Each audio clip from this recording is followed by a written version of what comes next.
Hello, नमस्कार. या प्रश्नामध्ये काय म्हणलंय? ताशी 72 किलोमीटर वेगाने धावणाऱ्या 300 मीटर लांबीच्या आगगाडीला एक खांब पार करण्यास किती वेळ लागेल?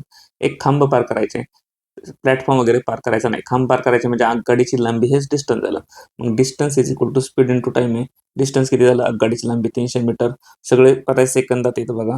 म्हणजे आपल्याला जो वेग दिलाय 72 किलोमीटर पर आवर, तो मीटर पर सेकंदात करणे. 72 किलोमीटर म्हणजे किती मीटर? 72,000 मीटर. कारण 1,000 मीटरचा 1 किलोमीटर.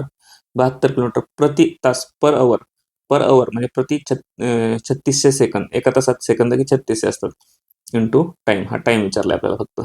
जस्ट नजर ठेवली, शून्य शून्य घालवायची पण गरज नाही. इथे 36ला 1चा भाग होते, 36 जुने 72. जाऊ दे, पुढचे शून्य काही पण असू द्या. आणि नंतर 2 वरती राहतोय. 36 एक 36, 36 जुने 72.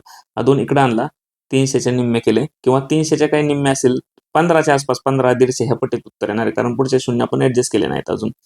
म्हणजे 15च्या पट्टीत 15, 150, 1500 असं पर्याय 3 मध्ये बसतोय फक्त. कॅल्क्युलेशन करायचं तर कॅल्क्युलेशन करा. 2 शून्याला 2 शून्य घालवा.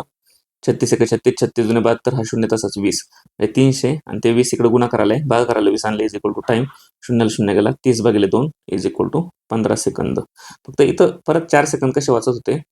वरती 72 आहे, खाली 36 दिसतोय. म्हणजे याचं उत्तर 2च्या पट्टीत असणार आहे, 2च असणार आहे. 2, 20 असं.